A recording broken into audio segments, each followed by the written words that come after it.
Hi this is Suraj Verma, you are watching evening classes. और दोस्तों आप लोग देख रहे हैं केमिकल रिएक्शन एंड इक्वेशन का वन शॉट वीडियो, यानी कि इस एक वीडियो में हम कंप्लीट करने वाले हैं इस चैप्टर के हर एक टॉपिक को। इन अदर वर्ड्स हम करेंगे एक एक टॉपिक को क्लीन बोल्ड। ओके, और इतना ही नहीं, साथ में इस वीडियो में मैं आपको दूंगा इस चैप्टर के हैंड रिटन नोट्स। ओके, वो भी बहुत ही ट्रमेंडस क्वालिटी में लिखे हुए। और इसके साथ साथ सिर्फ इतना ही नहीं, मैं आपको दूंगा प्रीवियस ईयर क्वेश्चंस जो कि लगभग पिछले 10 सालों में इस पर्टिकुलर चैप्टर को बिलोंग करते हैं और इस चैप्टर में आए हैं। साथ ही में कुछ और भी क्वेश्चंस हैं विच आई थिंक कि ये बहुत इंपॉर्टेंट है, मैंने उनको भी इंक्लूड किया है। तो इस एक वीडियो में इस चैप्टर से आने वाले हर तरह का क्वेश्चन हम कंप्लीट करने वाले हैं, डिस्कस करने वाले हैं। ओके, तो बिना किसी देरी के स्टार्ट करते हैं। ओके, तो सबसे पहली बात यह है कि इस चैप्टर में सबसे पहला टॉपिक है हमारा chemical reaction. What is chemical reaction? Chemical reaction होती क्या है? तो इसका जवाब देने से पहले मैं आपको बहुत सिंपल कर दूं कुछ चीज़ें जो आपको पता होनी चाहिए केमिकल रिएक्शन के बारे में जानने से पहले। तो केमिकल रिएक्शन होती है, उसमें कुछ वर्ड्स यूज़ होते हैं। पहला है हमारा रिएक्टेंट और दूसरा है प्रोडक्ट। ओके, तो first one is reactant and second one is product. तो केमिकल रिएक्शन जब होती है तो इनका यूज़ होता है, एक तो हमारे रिएक्टेंट का, सेकेंड है प्रोडक्ट का। तो रिएक्टेंट और प्रोडक्ट होते क्या हैं, मैं आपको बहुत ही इसको सिंपल करके समझाता हूँ। रिएक्टेंट वो होते हैं जो किसी केमिकल रिएक्शन में पार्टिसिपेट करते हैं। ओके, और प्रोडक्ट वो होते हैं जो केमिकल रिएक्शन में पार्टिसिपेट करने के बाद में जो बनकर के तैयार होता है। ओके, हम उनको बोलते हैं प्रोडक्ट। बहुत सिंपली समझ में आ गया होगा। रिएक्टेंट कौन होते हैं? जो केमिकल रिएक्शन में पार्टिसिपेट करते हैं, यानी कि कोई केमिकल रिएक्शन हो इसके लिए जिन जिन चीज़ों की ज़रूरत पड़ेगी आप उनको बोल देंगे रिएक्टेंट। ओके, और जो इन रिएक्टेंट्स के मिलने से बनता है उसको हम बोल देते हैं प्रोडक्ट। ओके, तो बहुत क्लियर हो गया रिएक्टेंट क्या होता है, प्रोडक्ट क्या होता है। ओके, तो एक छोटी सी डेफिनेशन है, लिख लेते हैं, है ना, इसको नोट करते रहे मेरे साथ में। वैसे इतना ज़्यादा डीप में नोट करने की ज़रूरत नहीं है, बस आप पॉइंट्स डालें। टॉपिक अंदर डिटेल में जो मैं लिखता हूँ उसको लिखने की ज़रूरत नहीं है आपको। फिर भी बस यहाँ पर, क्योंकि इस वीडियो में सब कुछ कंप्लीट होता रहे, आपको नोट्स की ज़रूरत सिर्फ रिवाइज करने के लिए पड़े, इसलिए मैं ये सब चीज़ें लिख रहा हूँ। फाइन, तो आप इसको पूरा नोट नहीं करेंगे, समझते रहेंगे मेरे साथ में। फर्स्ट वन हमारा क्या था बच्चा? रिएक्टेंट। और सेकेंड वन था प्रोडक्ट। ओके, तो रिएक्टेंट क्या होते थे? The substance which take participate in the chemical reaction. The substance which take participate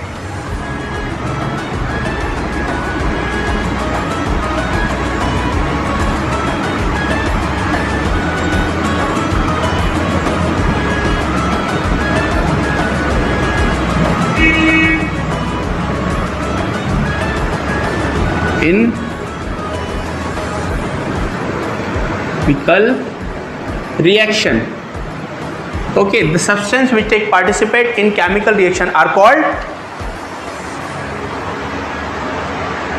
reactant. Okay, or product, the substance which produce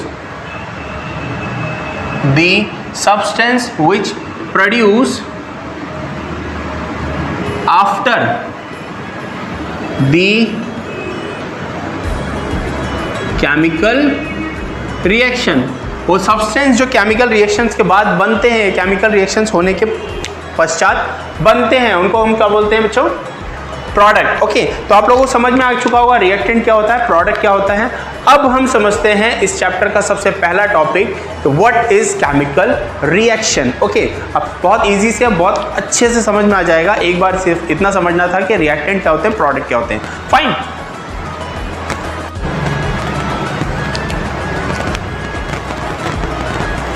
okay, तो पहला और सबसे इंपॉर्टेंट टॉपिक है हमारा कि व्हाट इज केमिकल रिएक्शन। इस चैप्टर का नाम भी है केमिकल रिएक्शन क्या होता है। तो बच्चों इसको बहुत सिंपल सा करके बताते हैं केमिकल रिएक्शन क्या होता है। Chemical reaction is the process in which new substance with new properties are formed with the help of the two or more substance. समझे? नहीं? अच्छा, फिर से समझते हैं। एक ऐसा केमिकल प्रोसेस, एक ऐसा केमिकल रिएक्शन क्या है, एक प्रोसेस है जिसमें एक नया सब्सटेंस बनता है। बात समझ में आ गई? केमिकल रिएक्शन क्या है? एक प्रोसेस है, इसमें एक नया सब्सटेंस बनता है जिसकी नई केमिकल प्रॉपर्टीज़ होती हैं। ओके, बनता किससे है? दो या दो से ज़्यादा रिएक्टेंट आपस में पार्टिसिपेट करते हैं। ओके, आपस में मिलते हैं, रिएक्शन करते हैं, उनके बीच कुछ बॉन्ड्स होते हैं जो ब्रेक होते हैं और नए बॉन्ड बनते हैं। इन नए बॉन्ड्स के बनने और पुराने बॉन्ड्स के टूटने की वजह से ये रिएक्शन होती है और जो बन करके तैयार होता है उसको हम बोलते हैं product. Okay, new substance. Fine, बहुत ईजी है। एक बार फिर से समराइज करके बोलता हूँ, chemical reaction is the process in which new substance with new chemical properties are form with the help of the substance two or more. इन्हीं सब्सटेंस को जो केमिकल रिएक्शन में पार्टिसिपेट करते हैं उनको हम बोलते हैं रिएक्टेंट। Okay, reactant. कौन रिएक्टेंट? दो या दो से ज़्यादा रिएक्टेंट आपस में पार्टिसिपेट करते हैं, केमिकल रिएक्शन करते हैं और उन दोनों की रिएक्शन की वजह से एक नया सब्सटेंस बनता है जिसकी केमिकल प्रॉपर्टीज़ बिल्कुल अलग हैं उनसे।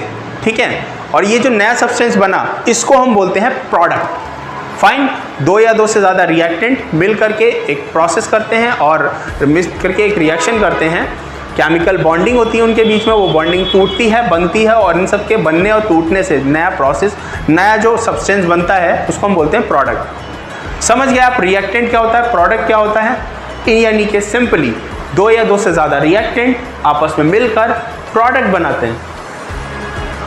इससे ज़्यादा इजी कुछ नहीं हो सकता केमिकल रिएक्शन समझाने के लिए। और आपसे अगर कोई पूछे तो आप बोल सकते हैं केमिकल रिएक्शन एक ऐसा प्रोसेस है जिसमें नया सब्सटेंस बनता है। तो वो पूछेगा कैसे, आप बताएंगे भाई बनाने के लिए कुछ चाहिए भी तो होगा, दो, तो आप बताएंगे दो या दो से ज़्यादा रिएक्टेंट सब्सटेंस आपस में मिलकर केमिकल रिएक्शन करते हैं जिससे हमें क्या मिलता है? एक नया प्रोडक्ट। फाइन, एक बहुत जर्नल सा सिंपल सा एग्जांपल बताता हूँ। सपोज आप लोगों को चाय बनानी है। फाइन, तो आप क्या चाहिए? आपको कुछ सब्सटेंस चाहिए, चाय पत्ती चाहिए, पानी चाहिए, दूध चाहिए, ओके, थोड़ा बहुत और जो भी सब चीज़ें चाहिए हो आप लोग बना लेंगे चाय, और ये सबको मिला करके आप गैस पर रखेंगे, चाय खौलेगी और बनकर तैयार होगी। तो जो आपका बनकर के तैयार हुआ चाय, वो क्या हो गया? आपका प्रोडक्ट। और जिन चीज़ों को आपने यूज़ किया बनाने के लिए वो क्या हो गए? सब्सटेंस। ओके, या फिर रिएक्टेंट। दो या दो से ज़्यादा रिएक्टेंट आपने मिलाए, चाय पत्ती मिलाई, पानी मिलाया, शक्कर मिलाई, दूध मिलाया, है ना, और बनकर के क्या तैयार हुआ? चाय, एक प्रोडक्ट। फाइन, इसको बोलते हैं हम केमिकल रिएक्शन। सुपर क्लियर हो गया क्या होता है? बहुत बढ़िया।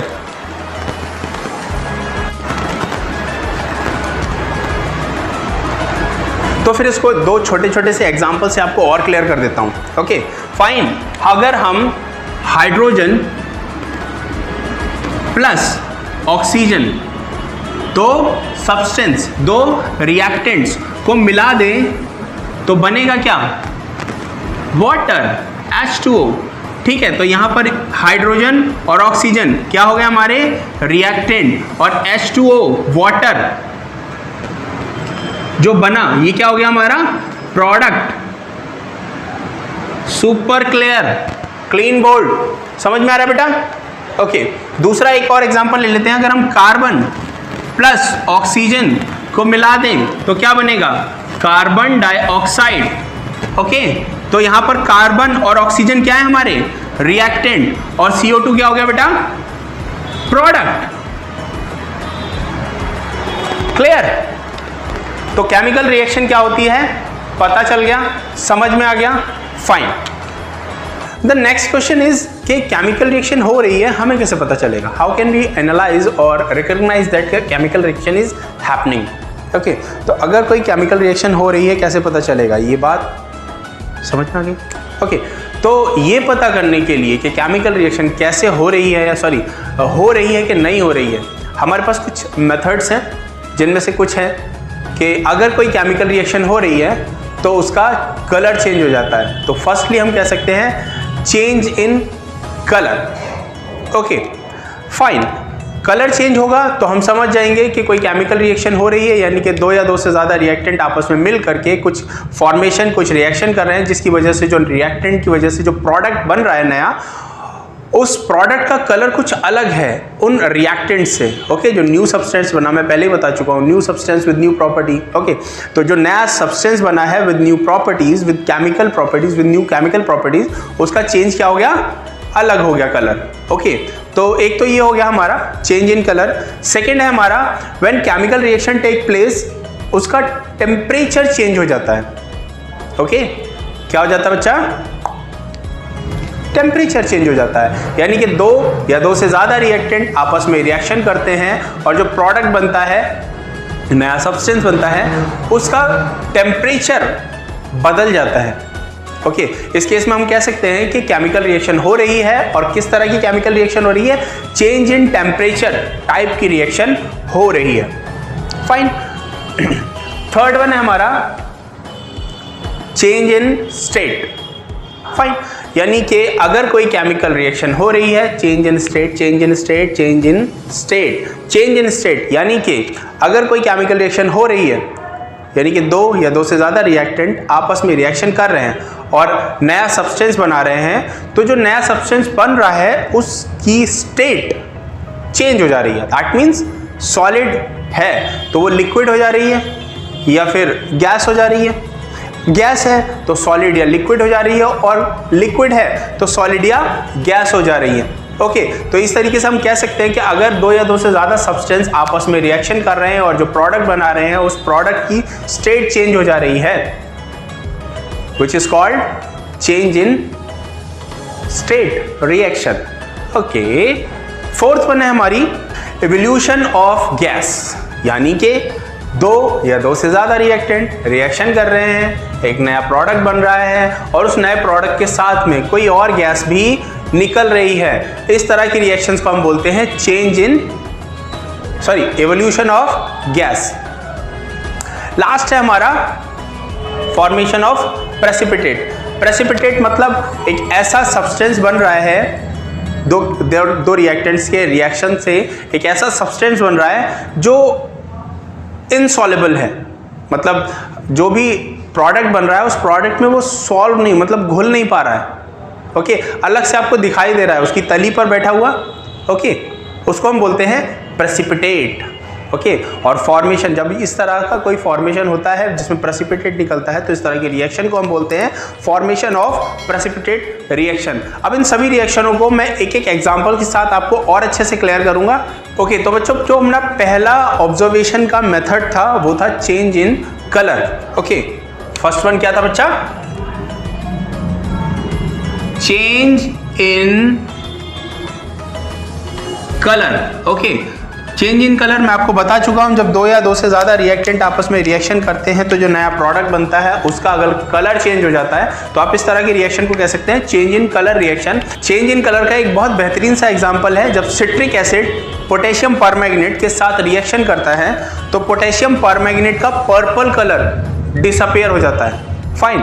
इसको रिएक्शन वाइज हम क्या दिखाएंगे बच्चों, C6H8O7 सिट्रिक एसिड, ओके, ये फॉर्मूला है सिट्रिक एसिड का, plus potassium permanganate KMNO4, okay, reaction करते हैं। पोटेशियम परमैंगनेट पर्पल कलर का होता है, तो जब रिएक्शन करता है तो इसका जो पर्पल कलर होता है वो क्या हो जाता है बच्चों, डिसअपियर हो जाता है, ओके। 3KHMNO4 प्लस बनेगा हमारा C6H5K8O7, फाइन। तो इस रिएक्शन में सिट्रिक एसिड पोटेशियम परमैंगनेट आपस में रिएक्शन कर रहे हैं, ये दोनों क्या है, रिएक्टेंट। जो प्रोडक्ट हमारा बन रहा है उस प्रोडक्ट में क्या होता है, KMNO4 का पर्पल कलर, उसमें क्या होता है, KMNO4 का पर्पल कलर डिसॉल्व हो जाता है, मतलब गायब हो जाता है, ठीक है, सॉरी नॉट डिसॉल्व। तो इस तरह की रिएक्शन को हम बोल सकते हैं change in colour reaction. Second one है हमारी दोस्तों change in temperature, okay. Change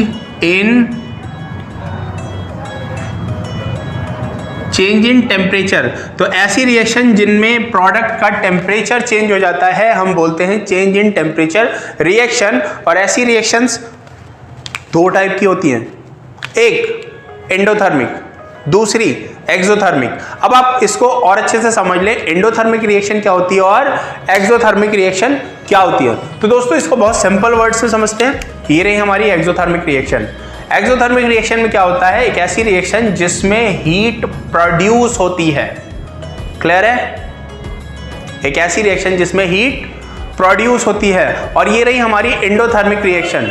okay, एक ऐसी रिएक्शन जिसमें हीट एब्जॉर्ब होती है, प्रोड्यूस होती है, एब्जॉर्ब होती है, प्रोड्यूस होती है, एब्जॉर्ब होती है। Exothermic, endothermic. Exothermic heat produce होती है, एंडोथर्मिक हीट एब्जॉर्ब होती है।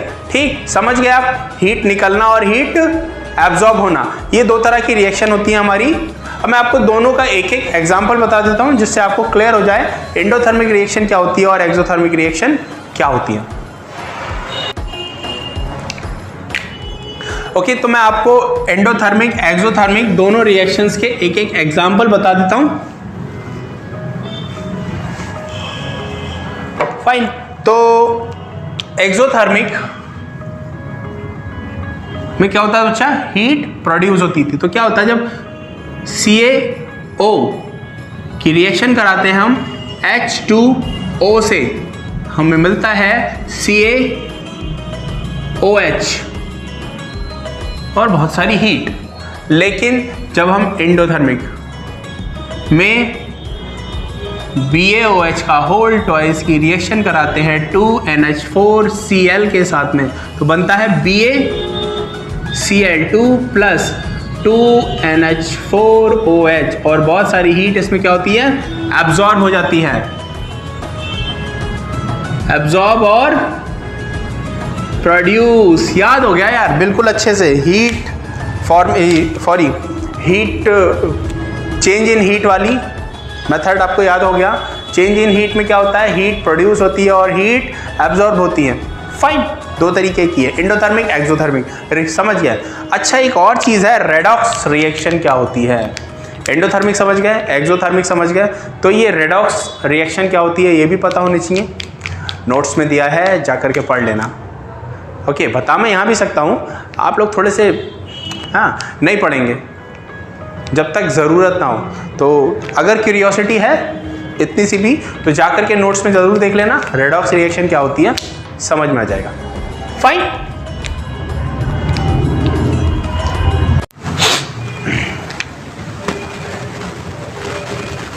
ओके बच्चों, थर्ड है हमारा change in state. Okay, change in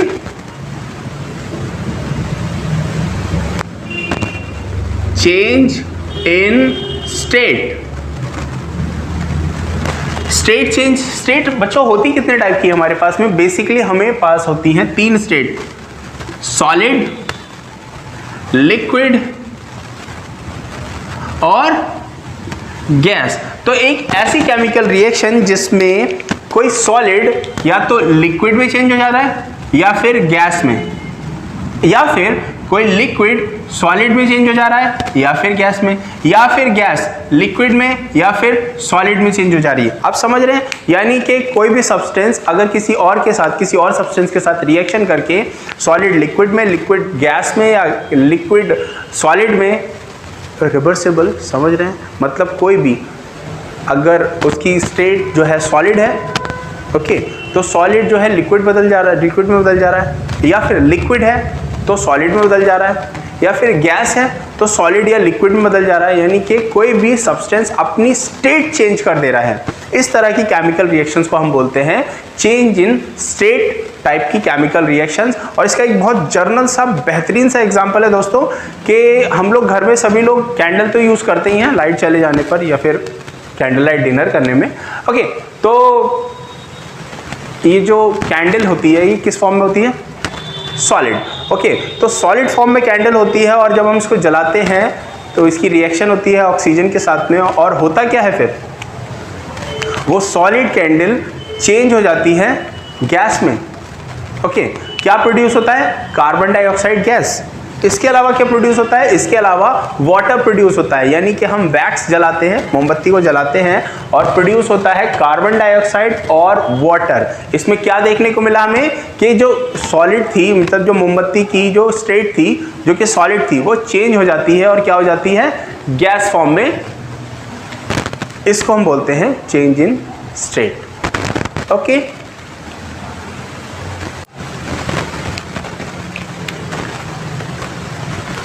तो चेंज इन स्टेट बहुत अच्छे से समझ में आ गया होगा, आसान है। नेक्स्ट है बच्चा हमारा एवोल्यूशन ऑफ गैस।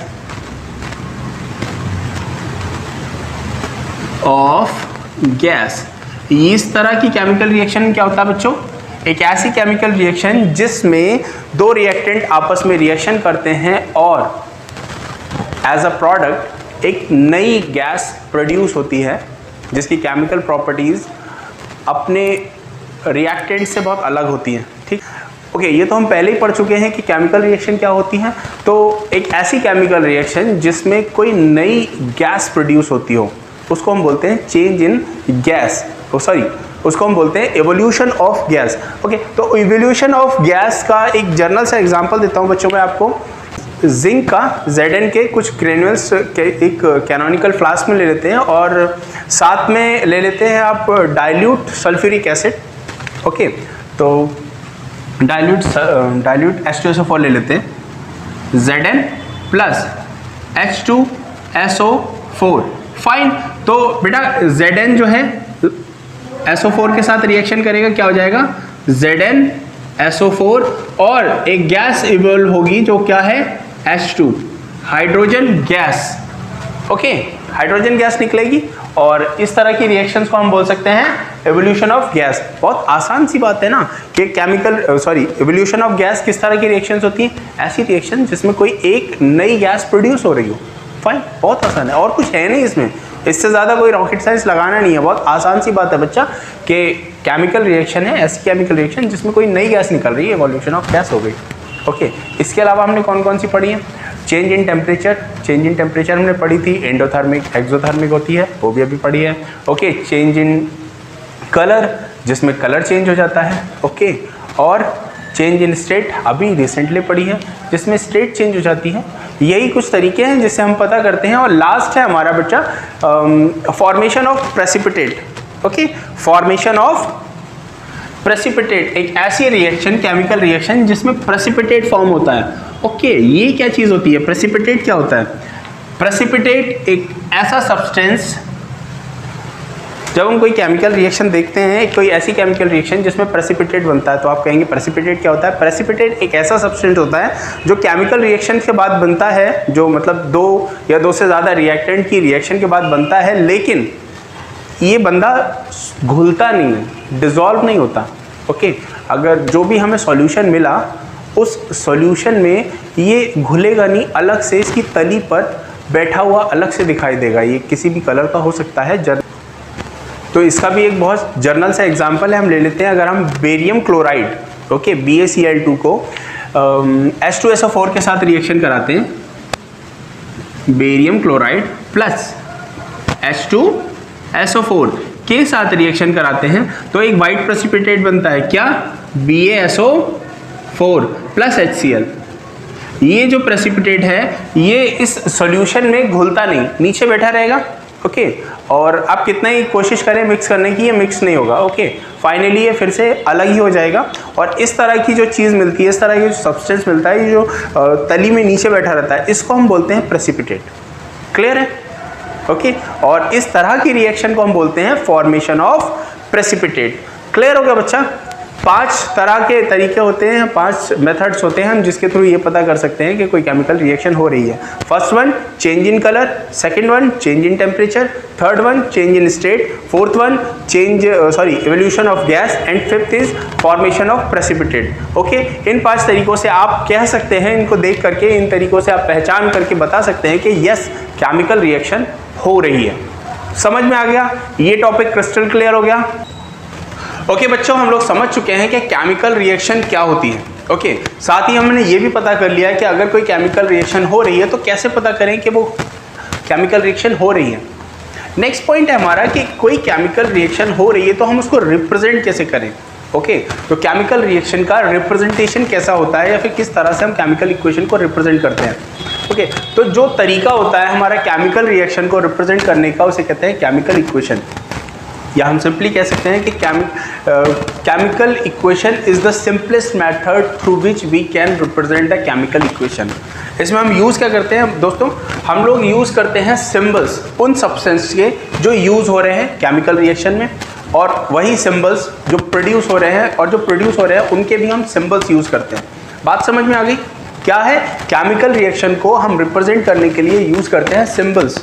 ओके दोनों लेफ्ट हैंड साइड पर भी और राइट हैंड साइड पर भी सिंबल्स रिएक्टेंट के तौर पर जो भी यूज़ हो रहे हैं और एज अ प्रोडक्ट जो बनकर के तैयार हो रहे हैं उनके लिए हम जो भी सिंबल्स यूज़ करते हैं। पीरियोडिक टेबल आप लोगों ने सुना ही होगा, और नहीं सुना होगा तो हम आगे अभी फर्दर पीरियोडिक टेबल भी डिस्कस करेंगे, लेकिन अभी के लिए आप इतना समझ लें कि केमिकल इक्वेशन को रिप्रेजेंट करने का सबसे ईजी और बेहतरीन तरीका होता है केमिकल इक्वेशन। ओके तो केमिकल इक्वेशन अभी आप इतनी देर से देख ही रहे हैं इस चैप्टर में कि किस तरह से आप केमिकल रिएक्शन लिखते हैं, जो भी सिंबल्स होते हैं हम उनका यूज़ करते हैं।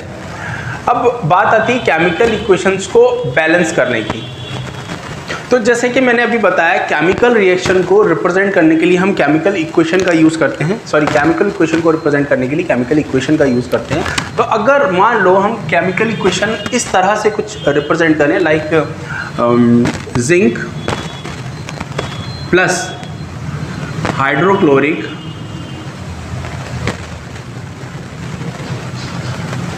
एसिड, हाँ इस तरह से बहुत ऑड लगेगा, साथ में इसको बैलेंस करना भी बहुत मुश्किल हो जाएगा। हमें कैसे पता लगेगा किस रिएक्टेंट के किस एटम के किस रिएक्टेंट के कितने एटम्स हैं, जबकि एक केमिकल रिएक्शन को बैलेंस करने के लिए हमें लेफ्ट हैंड साइड और राइट हैंड साइड दोनों साइड्स पर बराबर बराबर नंबर ऑफ एटम्स करने होते हैं। ओके और जब तक हम उसको फॉर्मूला वाइज नहीं लिखेंगे हम किस तरह से बैलेंस करेंगे, इसलिए बहुत ज़रूरी होता है इसको with the help of formula लिखना। ठीक है, जैसे कि हम अब लिख सकते हैं Zn जिंक के लिए हम यूज़ करते हैं। ओके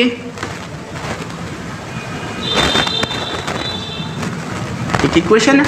ओके तो यहाँ पर क्या है बच्चों, लेफ्ट हैंड साइड और राइट हैंड साइड दोनों हम बैलेंस कर सकते हैं, क्योंकि यहाँ पर हमें सिंबल्स और with the help of symbols हमें नज़र आ रहे हैं, और सिंबल्स के साथ साथ हम देख सकते हैं कि उसके कितने एटम्स हैं और कितने मोल्स हैं।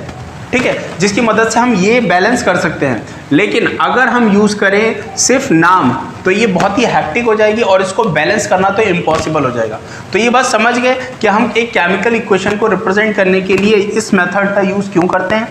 ओके अब हम बात करते हैं केमिकल इक्वेशन को बैलेंस कैसे करते हैं। ओके तो क्या करेंगे, हम सबसे पहले कंपेयर करेंगे डिफरेंस किसके बीच सबसे ज़्यादा है। इधर Fe कितने हैं, 1, इधर कितने हैं Fe 3। ओके इधर H कितने हैं, 2, इधर कितने हैं राइट हैंड साइड पर 2, लेफ्ट हैंड साइड पर O कितना है 1, राइट हैंड साइड पर O कितना है 4। इतनी बात क्लियर है बच्चा? ओके बिल्कुल साफ दिखाई दे रहा है। ठीक है, लेफ्ट हैंड साइड पर क्या है Fe 1, राइट हैंड साइड पर Fe 3, लेफ्ट हैंड साइड पर H कितने हैं 2, राइट हैंड साइड पर OH कितने हैं 2, लेफ्ट हैंड साइड पर O कितने हैं 1, राइट हैंड साइड पर कितने हैं 4। ओके क्लियर है। ओके तो यहाँ सबसे बड़ा डिफरेंस जिसका होगा आप सबसे पहले उसी को बैलेंस करेंगे। सबसे बड़ा डिफरेंस जिसका होगा आप सबसे पहले उसी को बैलेंस करेंगे। सबसे बड़ा डिफरेंस किसके बीच में है, O का। O लेफ्ट हैंड साइड पर 1 है, राइट हैंड साइड पर 4 है।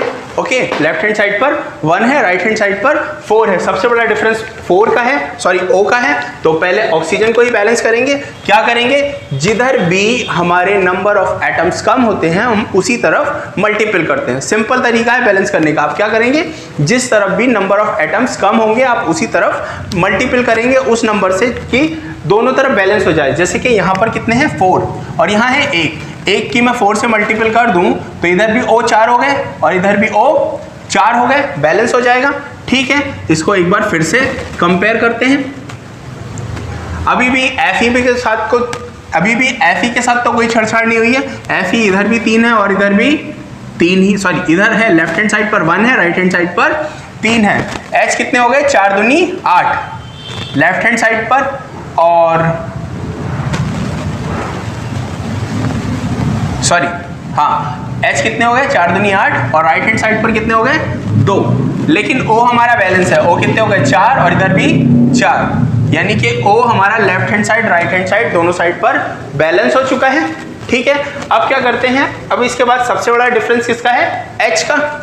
ओके, H इधर लेफ्ट हैंड साइड पर है 8, राइट हैंड साइड पर है 2, तो इसको बैलेंस करें। क्या करें, इधर लेफ्ट हैंड साइड पर तो ऑलरेडी ज्यादा है 8 है, राइट हैंड साइड पर 2 है, अगर मैं 2 की 4 से मल्टीपल कर दूं तो ये 8 हो जाएगा। ओके, तो क्या करते हैं, एक बार फिर से H की मल्टीपल कर दी 4 से, ये हो गया 4 2 8, और इधर भी है 8। फिर से कंपेयर करते हैं, Fe कितना 1, राइट हैंड साइड पर कितना 3। ओके, H कितना 4 दूनी 8 लेफ्ट हैंड साइड पर, इधर 4 दूनी 8 राइट हैंड साइड पर। O कितना 4 लेफ्ट हैंड साइड पर, 4 राइट हैंड साइड पर। ओके, तो O बैलेंस है हमारा, H भी बैलेंस है हमारा, कौन बैलेंस नहीं है, आयरन बैलेंस नहीं है। क्या करें बैलेंस करने के लिए, जिधर कम है उधर मल्टीपल कर दें। इधर तो राइट हैंड साइड पर तो 3 है ही, क्या करें लेफ्ट हैंड साइड पर 3 से मल्टीपल कर दें। अब क्या हो गया हमारा, Fe भी 3 है, left hand side right hand side, left hand side पे 3 राइट हैंड साइड पे 3। H लेफ्ट हैंड साइड पे 8 राइट हैंड साइड पर भी 8, O लेफ्ट हैंड साइड पर 4 राइट हैंड साइड पर भी 4, मतलब लेफ्ट हैंड साइड और right hand side number of atoms दोनों के बराबर हैं, और जो इक्वेशन मिली है ये पूरी तरह से बैलेंस्ड है। आपको समझ में आ गया, करना क्या है, बहुत छोटा सा स्टेप है, करना क्या है, देखने हैं number of atoms right hand side पर कितने हैं, number of atoms left hand side पर कितने हैं। जिस तरफ भी नंबर ऑफ एटम्स कम है आप क्या करेंगे, उस तरफ मल्टीपल करेंगे, ऐसे नंबर से मल्टीपल करेंगे कि वो राइट हैंड साइड के या लेफ्ट हैंड साइड के बराबर हो जाए। बहुत आसान है, और यही प्रोसेस हम कंटिन्यू रखेंगे जब तक कि पूरी इक्वेशन के सारे नंबर ऑफ एलिमेंट्स पूरी इक्वेशन के सारे एलिमेंट्स के सभी नंबर ऑफ एटम्स बराबर ना हो जाए। क्लियर है? ओके, चाहो तो इसको छाप लो, ओके, वरना तो ये मैंने नोट्स में दिया हुआ है और बहुत अच्छे से इसको स्टेप बाय स्टेप सॉल्व किया हुआ है नोट्स में, और मैंने कुछ और भी इक्वेशंस दी हैं जिसकी आप प्रैक्टिस कर सके केमिकल इक्वेशंस को बैलेंस करने के लिए। ठीक है, तो उसको बैलेंस करना, देखना, प्रैक्टिस करना।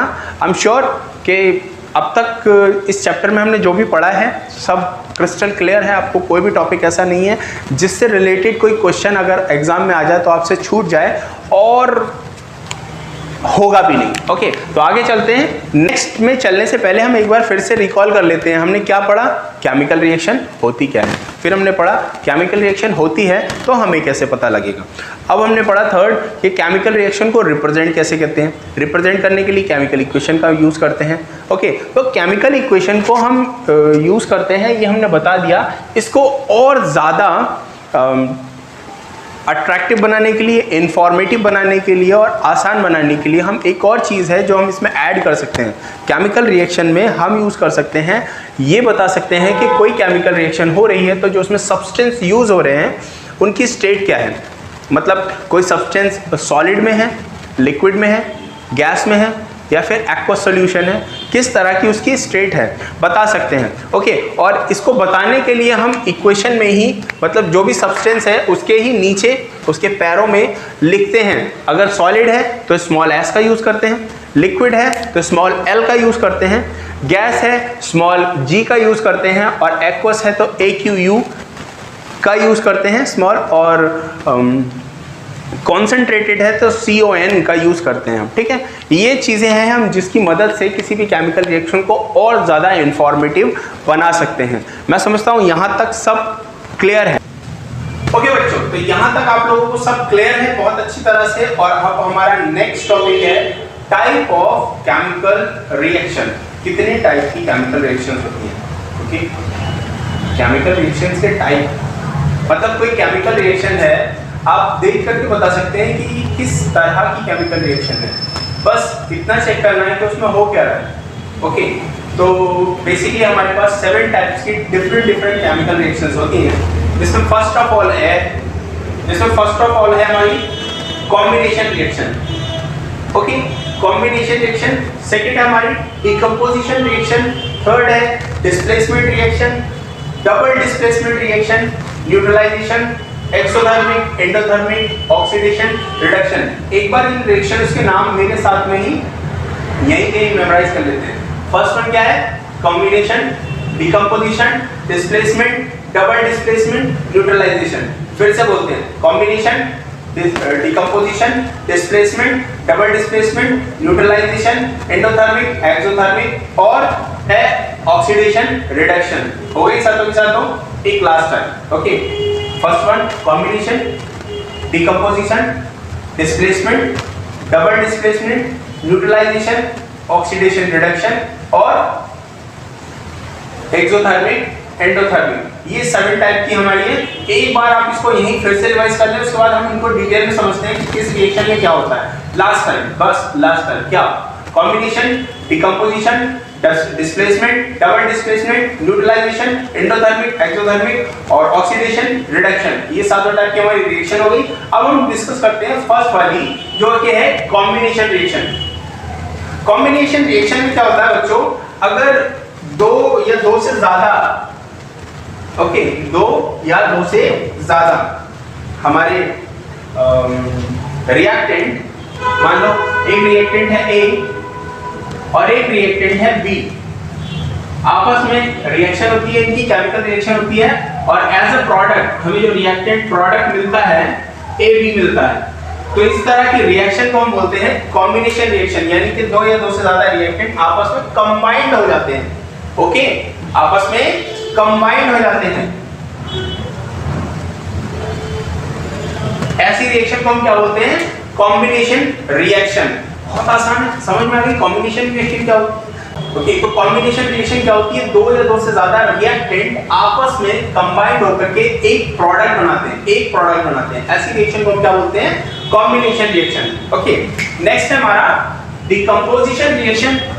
डिकम्पोजिशन रिएक्शन क्या होता है? इसका बिल्कुल उल्टा, मतलब किसी कंपाउंड का, मान लीजिए कोई कंपाउंड है जिसमें ए और बी है, ओके, और केमिकल रिएक्शन होती है जिसका क्या होता है? इसमें ब्रेक होता है।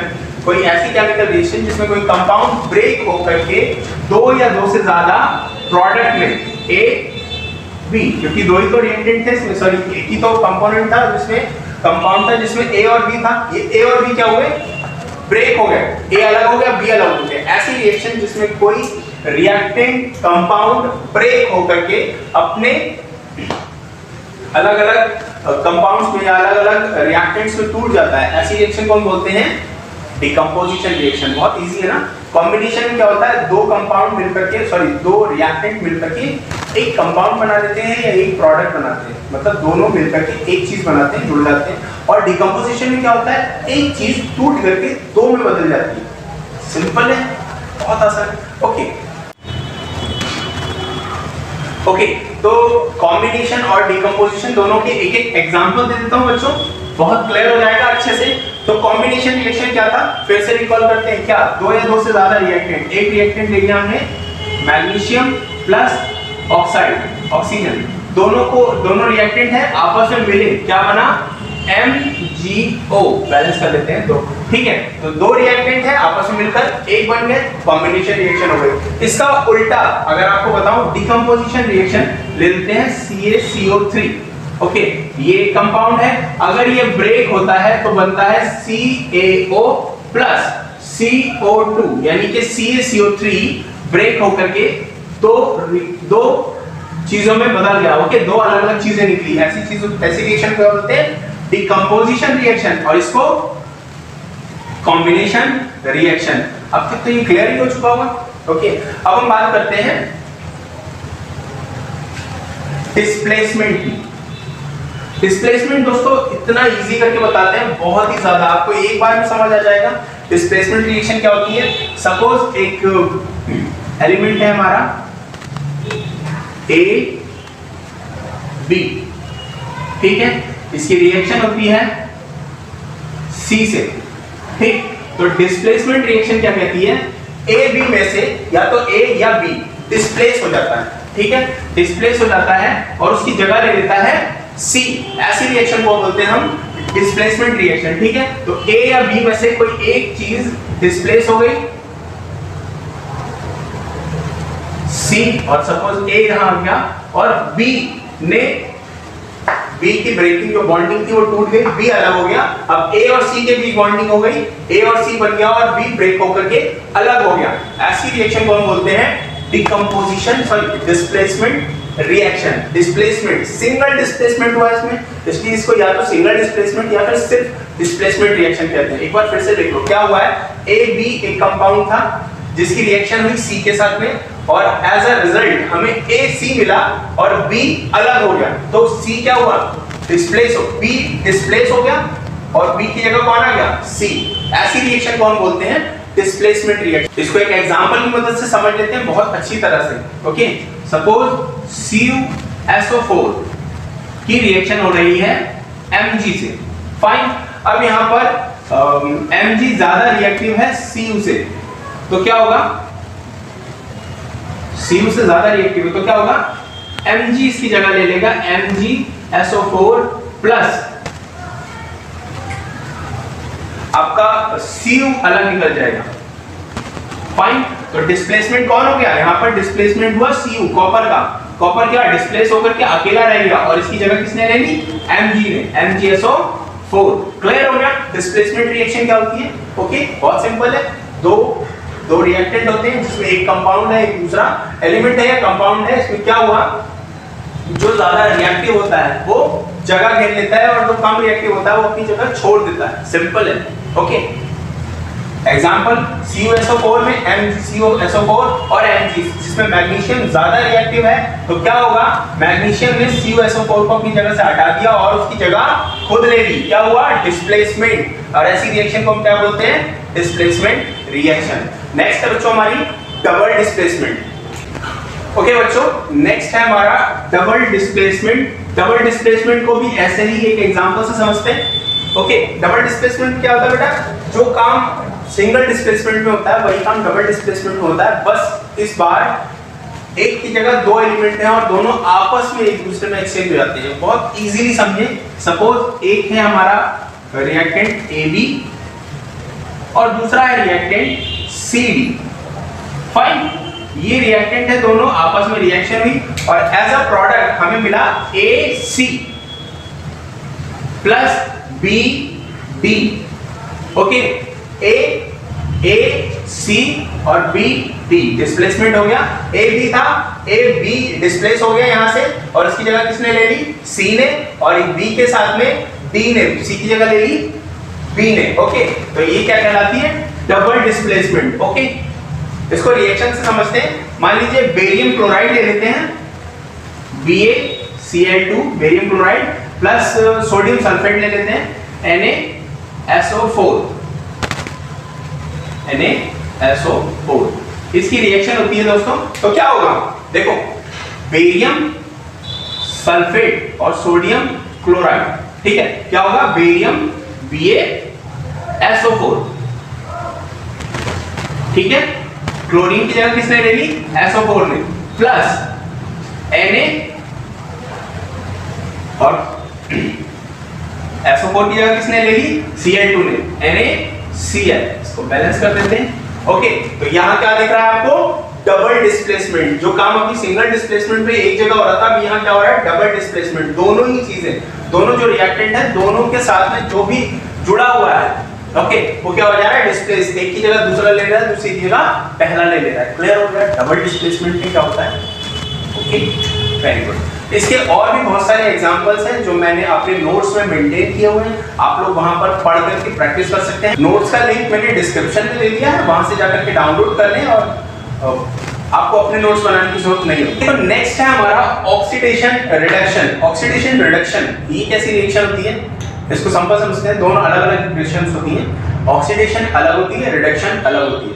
ऑक्सीडेशन एक ऐसी रिएक्शन होती है जिसमें ऑक्सीजन तो ऐड होते हैं और हाइड्रोजन रिमूव होता है। बात समझ रहे हैं, एक बार फिर से बताता हूं। ऑक्सीडेशन एक ऐसी रिएक्शन होती है जिसमें एडिशन ऑफ ऑक्सीजन होता है, यानी कि ऑक्सीजन तो ऐड होता है और रिमूवल ऑफ हाइड्रोजन, हाइड्रोजन क्या होता है, रिमूव होता है। एक ऐसी रिएक्शन होती है जिसमें ऑक्सीजन ऐड होता है, हाइड्रोजन रिमूव होता है, क्या कहलाता है, ऑक्सीडेशन रिडक्शन।